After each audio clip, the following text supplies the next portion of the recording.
వాగర్థావివ సంపృక్తౌ వాగర్థ ప్రతిపత్తయే జగతః పితరౌ వందే పార్వతీ పరమేశ్వరౌ భజే శ్రీచక్రమధ్యస్థాం దక్షిణోత్తరయోః సదా శ్యామావార్తాళి సంసేవ్యాం భవానీం లలితాంబికాం.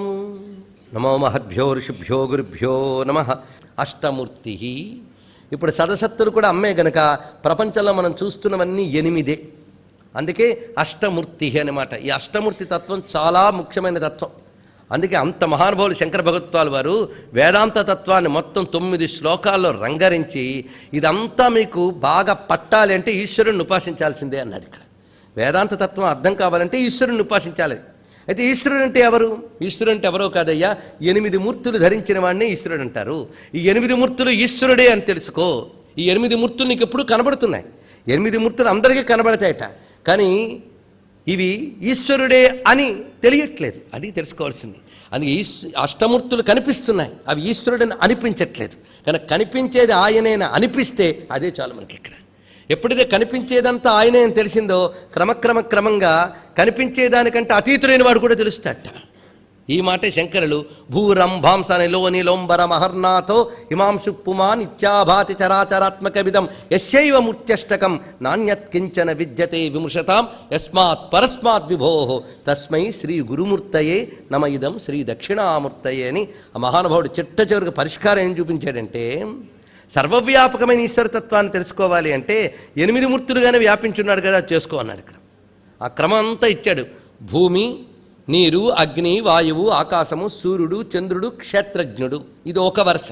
కొంతమంది క్షేత్రజ్ఞుడు స్థానంలో యజ్ఞము చేయువాడు అని యజమాని అని చెప్పారు. ఏదన్నా పెద్ద బాధ లేదు. మొత్తాన్ని 8 మూర్తులుగా పరమాత్మ ఉన్నాడు. అందుకే పుమాన్ అని చివరికి ఇచ్చారు. పుమాన్ అంటే క్షేత్రజ్ఞుడైన పురుషుడు. ఈ 8 ఆయన రూపములు. ఇప్పుడు గట్టిగా ఆలోచిస్తే ఈ 8 శివుడి రూపములు అంటే 8 తప్ప 9 ఏదైనా కనిపించిందా? నాకైతే కనబడలేదు. 8 తప్ప మరేదీ లేదు. 8 శివుడు అయినప్పుడు మొత్తం అంతా ఏమైంది? శివమయం. అప్పుడు సర్వం శివమయం జగత్ అయింది. కనుక అష్టమూర్తి ఉపాసనే మోక్షహేతువు. కనుకనే జగత ఈషధీయుక్త సేవనం అష్టమూర్తి భృత్ దేవ పూజనమును ఉపదేశారంలో మహానుభావులు రమణుల వారు కూడా దీన్నే బోధించారు. జగత్తు ఈశ్వరమయమైన బుద్ధితో ఆయన సేవించు. ఈశ్వరారాధన ఎలా చేయాలంటే జగమంతా ఈశ్వరమయము అని బుద్ధితో ఆరాధించాలట. ఆరాధకులు ఎందరో ఉన్నారు, కానీ అందరూ ఎందుకు సిద్ధి పొందలేకపోతున్నారంటే ఈ కీలకం తెలియక. ఏమిటా కీలకం? జగమంతా ఈశ్వరమయము అని తెలిసి ఎవడైతే ఈశ్వరుని ఆరాధన చేస్తున్నాడో వాడు జీవేశ్వర అభేద స్థితిని ఎప్పటికైనా పొందుతాడు. అది ఇక్కడ వివరణ. ఈశావాస్యమిదం సర్వం ఎత్కించి జగత్యాన్ జగత్ అని ప్రథమోపనిషత్తేని ఈశావాస్యోపనిషత్తు మనకు చెప్తోంది. అసలు ఉపనిషత్తు పేరే ఈశావాస్యోపనిషత్తు అని అంటున్నాం మనం. కారణం ఏంటి? ఆ మంత్రంతో ప్రారంభమవుతుంది కనుక. జగమంతా ఈశ్వరుని చేత ఆవాస్యం. ఈశ్వరుడు ఏ రూపంతో ఆవాస్యుడయ్యాడు? అష్టమూర్తులుగా ఆవాస్యుడయ్యాడు. ఇది చూపిస్తున్నారు. ఈ అష్టమూర్తులు బయట కనబడే ప్రపంచంలోనే కాకుండా నీ శరీరంలో కూడా ఉన్నారు. అనేక మార్లు మనం చెప్పుకున్నాం. ఇది భావన చేస్తే సదసద్రూపధారిణి మరింత చక్కగా అర్థమైపోతుంది. ఉపాధులు అనుకుంటున్నటువంటి వీటి యందు కూడా ఉన్నవి అష్టమూర్తులేగా. అయితే ఇక్కడ అష్టమూర్తులు ఈశ్వరుడని తెలుసుకుంటేనే అష్టమూర్తులకు అతీతుడు కూడా ఆయన అని తెలుసుకోవాలట. జగమంతా ఈశ్వరుడే, కానీ జగత్తు కూడా అతీతుడు. అది తెలిస్తేనే ముందు జగత్తులో భగవంతుడిని చూస్తాం, క్రమంగా జగత్ అతీత స్థితికి వెళ్ళిపోతాం. అదే విశ్వకరు విశ్వదూరుని విశ్వాత్మక విశ్వమయుని విశ్వన విశ్వన్ శాశ్వతనజు బ్రహ్మ ప్రభు ఈశ్వరుని పరమ పురుషు నే భజయింతున్. ఏమండి, ఇది విష్ణు స్థితి కదా, ఇక్కడికి తెచ్చారేమని అడగకూడదు. అక్కడ విష్ణువు, అక్కడ శివుడు, ఇక్కడ అమ్మవారిని ముగ్గురు లేరు, ఉన్నది ఒకటే తత్వం. అందుకు విశ్వమంతా పరమాత్మే, విశ్వానికి అతీతుడు కూడా ఆయనే. అందుకు సదసద్రూపధారిణి అయినటువంటి ఆ తల్లి అష్టమూర్తి. ఇప్పుడు ఆ తల్లిని ఎందుకన్నాం మళ్ళీ శివుడని? మళ్ళీ శివశక్తి ఐక్యమే. ఇక్కడ ఒక పెద్ద రహస్య విషయం ఉన్నది. అమ్మవారిని అష్టమూర్తులుగా చేసిన ఉపాసన కాళిదాసు మహాకవి మొట్టమొదటి చేశాడు.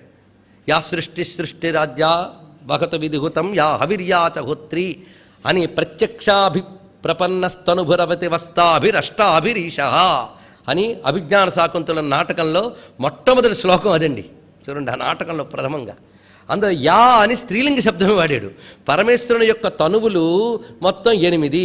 ఆ తనువులు ప్రత్యక్ష స్వరూపములట. అవి ఆ ప్రత్యక్ష స్వరూపములతో ఉన్నటువంటి ఆ స్వరూపములు మమ్మల్ని రక్షించుగాక. ఎప్పుడైతే 8 మూర్తులు వాడు మమ్మల్ని రక్షించాలనుకున్నామో మనకి ఇక ప్రమాదం లేదండి. ఎందుకంటే మనం ఎక్కడ తిరిగినా 8 తిరుగుతుంటాం. కానీ 8 మూర్తులతో శివుడు రక్షించాలి అంటే మనకు సర్వత్రా శివరక్షే, ఇంకేం కావాల్సింది. అయితే ఆ చెప్పేటప్పుడు 8 మూర్తులకి మహానుభావుడు చమత్కారంగా స్త్రీలింగ శబ్దాలు వాడాడు. మామూలు సాహిత్య దృష్టితో చూసేస్తే అది కేవలం శివుడి యొక్క అష్టమూర్తులను రాసేస్తారు. కానీ స్త్రీలింగ శబ్దం చెప్పడంలో విశేషం ఏంటంటే శివుడు ఒక మూర్తి ధరించాలంటే అమ్మ సహాయం లేకపోతే ధరించట. మహా కష్టం అండి. మీకు స్వీట్ కావాలి అంటే అది లడ్డూ రూపంలోనో లేకపోతే మైసూరు పాకంలో రూపంలోనో జిలేబీ రూపంలోనో కావాలి.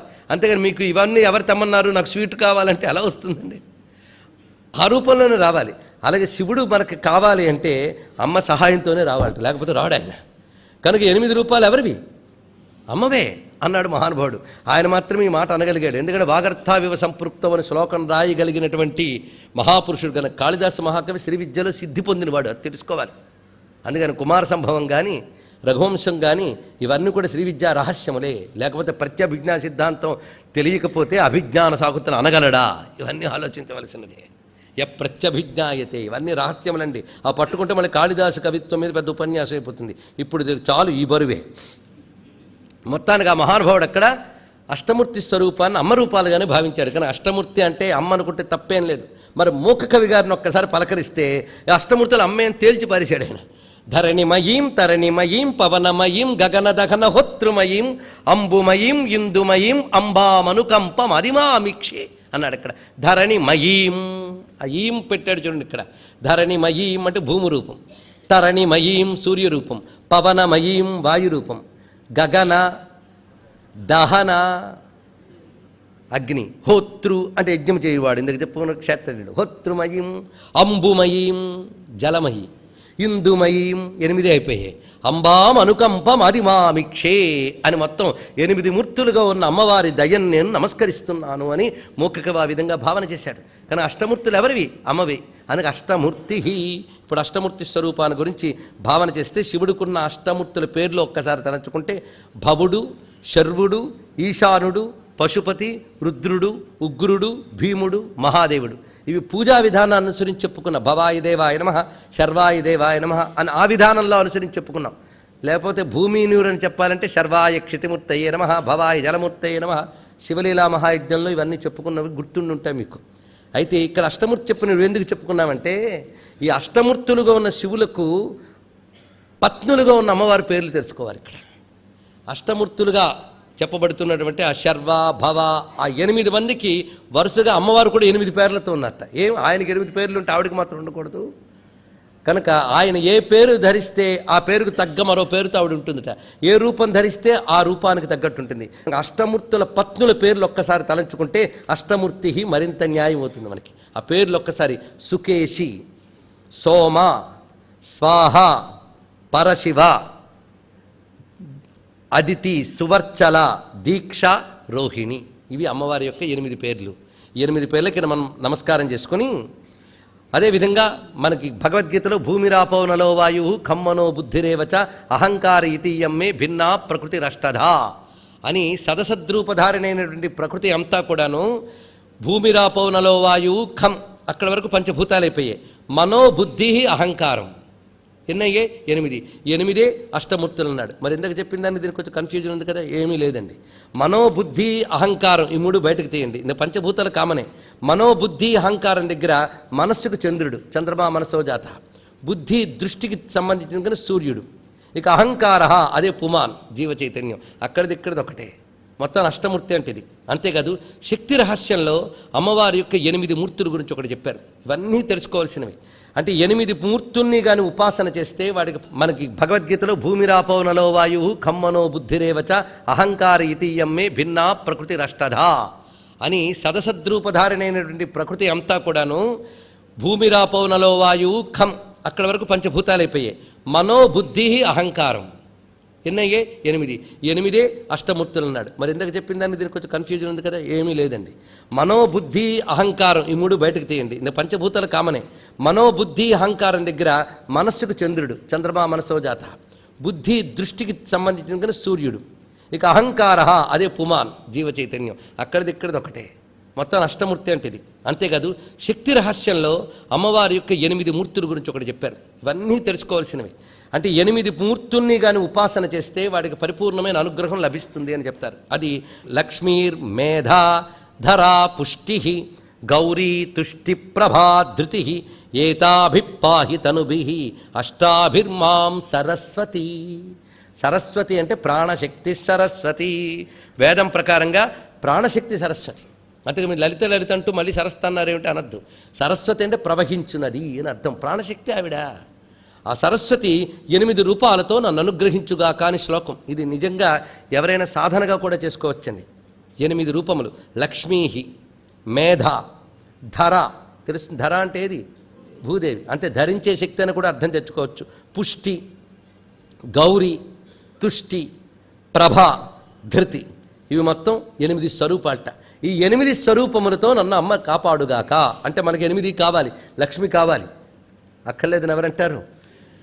మేధ ధర ధరించగలిగే శక్తి, అలాగే పుష్టి గౌరీ అంటే తేజస్సు జ్ఞానం అని చెప్పుకున్నాం, అలాగే తుష్టి ప్రభ ధృతి ధైర్యం నిలుకడ. ఇవన్నీ 8 స్వరూపాలట అమ్మవారివి. ఇవి మనకు ఎల్లవేళ ఇచ్చి కాపాడుగా. కానీ ఇవి కూడా అష్టమూర్తులే. ఇంకా అష్టమూర్తులు ఏంటంటే మాతృకామూర్తులుగా 8 మూర్తులు చెప్పబడుతున్నాయి. అవి బ్రాహ్మి మాహేశ్వరి కౌమారి వైష్ణవి వారాహి ఐంద్రి చాముండి మహాలక్ష్మి. ఇవి మొత్తం అష్టమూర్తులే. ఇవి కూడా అమ్మవారివే. ఇవి తెలుసుకొని ఇంకో అష్టమూర్తులు ఉన్నారట మనకి శ్రీచక్రంలో కనబడే అష్టమూర్తులు. ఇప్పుడు చెప్పిన బ్రాహ్మి వారొకరు. అనంగ కుసుమ అనంగ మేఖల అనంగ మదన అనంగ మదనాతుర అనంగరేఖ అనంగ వేగిని అనంగ అంకుశ అనంగమాలిని. వీళ్ళే కాదు, వశిని కామేశ్వరి మోదిని విమల అరుణాజయిని సర్వేశ్వరి కౌళిని. ఇవన్నీ అష్టమూర్తులే. కనుక ఇవన్నీ అష్టమూర్తులుగా అమ్మవారికి నమస్కారం చేసుకుంటూ అజా తర్వాత నామం అజా జైత్రీ లోక యాత్రా విధాయిని. అయితే కొన్ని గ్రంథాల్లో అజా జైత్రి ఒక్క నామంగానే చెప్పారు, కానీ విడివిడి నామాలుగా తీసుకోవడమే క్షేమం. అజా అజా అంటే స్పష్టంగా తెలుస్తున్నది. అయితే అమ్మ వల్ల ప్రపంచం నడుస్తోంది. ప్రపంచానికి తప్పకుండా ఆది ఉంది, మనం పట్టుకోలేకపోవచ్చు. కానీ సృష్టి ఆది అంటూ ఒకటి ఉంది కదా. అది ఎప్పుడు ఏ కల్పానికి ఆ కల్పంలోనే ఒక ఆది అంటూ ఉంటుంది. ఇప్పుడు మనం సృష్టి ఆది గురించి ఒకవేళ పెద్దగా రీసెర్చ్ చేసి పట్టుకుంటే ఈ కల్పము యొక్క ఆదినే మనం చెప్పగలం. ఇదివరకటి కల్పాల గురించి మనం చెప్పలేం, ఎందుకంటే బట్ ఆనవాళ్ళు కూడా మిగలవవి. అందుకు పరిశోధించడానికి కూడా దొరకవి. మహాతల్ల పగలగొట్టుకుంటే ఈ కల్పాది చెప్పచ్చు, చెప్పారు కూడా. ఇంతవరకు ఈ కల్పాది కాలం ఖచ్చితంగా చెప్పిన వాళ్ళు ఒక్కరే, భారతీయ మహర్షులు, ఇంకెవరూ చెప్పలేదు. కనుక సృష్టి ఎప్పుడు ఆరంభమైంది అని వీళ్ళు చెప్తున్న లెక్క ఇప్పటికీ మీరు కొత్త పంచాంగం వస్తుందిగా చూడండి, ఆ ప్రారంభించి లెక్క కడతారు.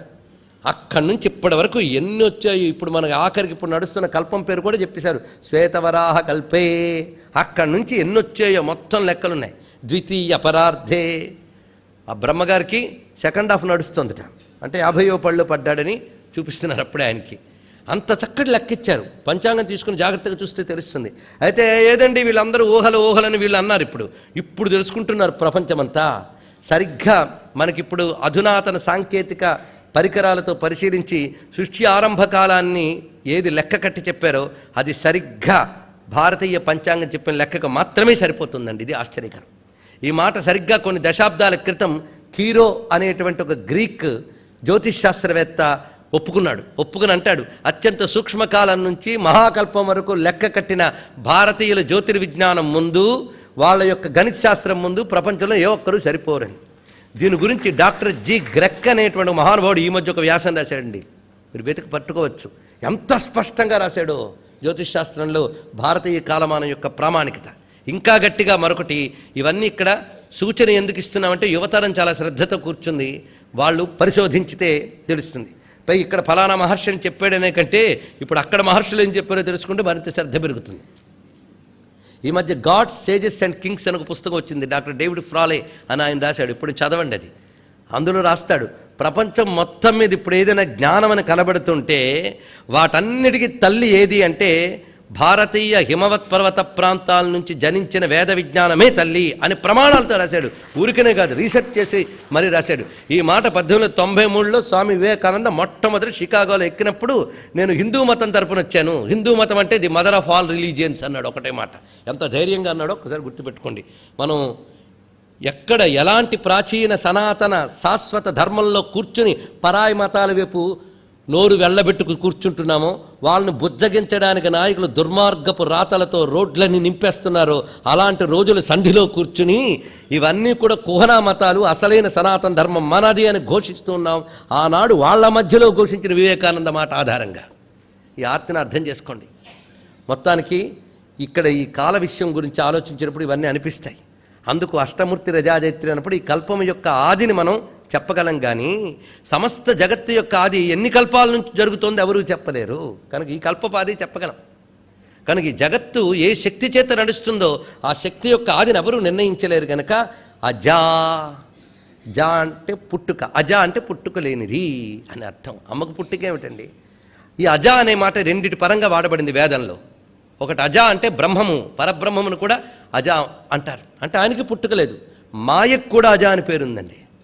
ఎందుకంటే పరమాత్మ ఎంత అనాదో మాయ కూడా అంత అనాది అన్నాడు. అందుకే అనాది మాయ అని పేరున్నది.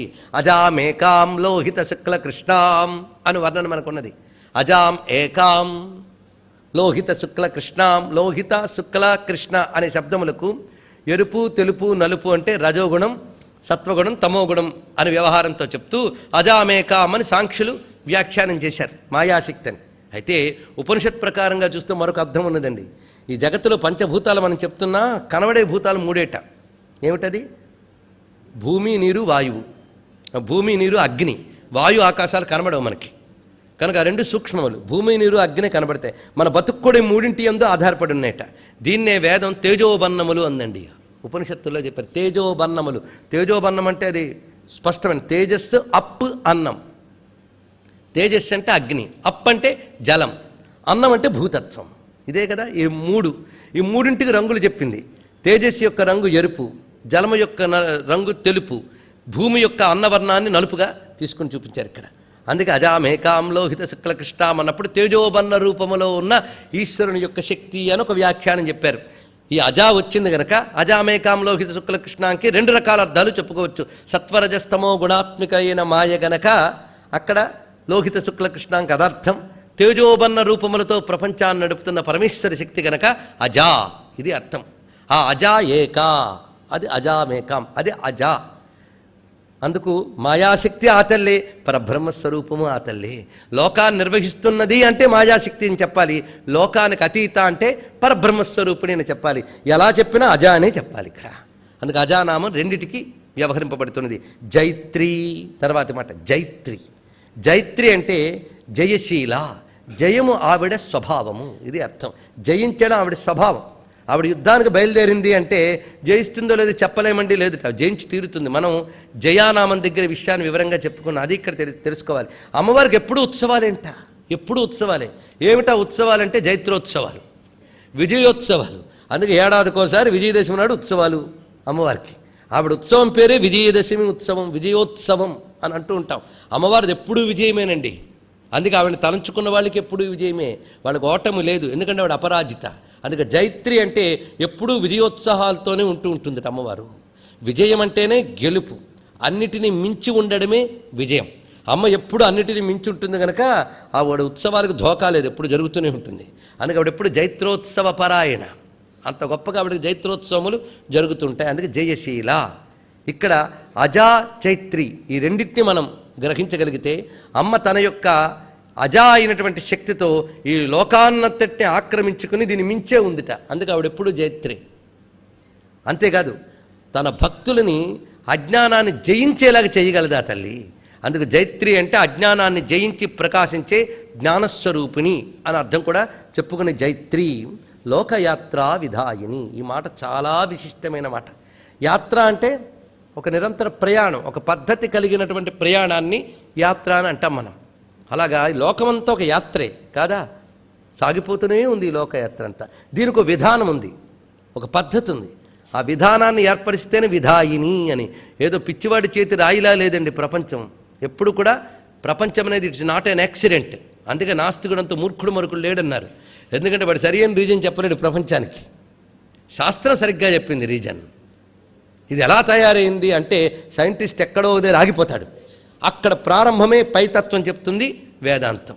అందుకే సైంటిస్ట్ ఆగిపోయిన చోట వేదాంతం ప్రారంభమవుతుంది అని చెప్పారు. అందుకే మీ గోలంతా చేయండి, మీరు సైలెంట్ అయ్యి నేను వస్తానంటుందండి ఆధ్యాత్మిక విజ్ఞానం. ఇది తెలుసుకోవాల్సింది. అందుకు ఇక్కడ లోకయాత్రా విధాయిని, ఈ లోకయాత్ర అంతా నడుపుతుందట ఒక పద్ధతిగా, ఈ బ్రహ్మాండములు, ఈ కూర్పు, ఇవన్నీ కూడా. అంతేకాదు ఈ లోకయాత్రా విధాయిని నామం ఎప్పటికప్పుడు గుర్తు తెచ్చుకుంటే మన యాత్రకు ధోకా లేదండి. మనది యాత్రే. ఎవడు మాత్రం ఇక్కడ స్థిరంగా ఉంటాడు? యాత్రికుల్లాగే. యాత్రికుడు వెళ్తాడు, రూమ్ బాగుందా అని అడుగుతాడు. అన్ని సదుపాయాలు ఉన్నాయో లేదు, ఎంతవరకు అసలు రూము? యాత్ర పూర్తయ్యే వరకే కదా. ఇలాగ ఎప్పటికప్పుడు యాత్రే. ఏ యాత్ర అయినా ఈ లోకంలోనే. ఇప్పుడు ఒక రూమ్లో యాత్ర అవుతుంది, ఈ రూమ్ అయిపోతుంది, మరో రూము, ఈ యాత్ర సాగుతూనే ఉంటుంది. ఎప్పుడు ఏ యాత్ర ఎవరికి ఎక్కడ అలాట్ చేయాలని ఆవిడ చూసుకుంటూ ఉంటుంది వాడికి. అలాగా ప్రతివాడికి ఈ లోకంలో యాత్ర సాగిస్తున్న తల్లి. అందుకే అమ్మవారిని ఆధారంగా పెట్టుకుంటే ఈ బ్రతుకు తెరువుకు ప్రమాదం లేదండి. ఆవిడ లోకయాత్ర అంతా ఆవిడ చూసుకుంటుంది. యాత్ర అది ప్రధానం.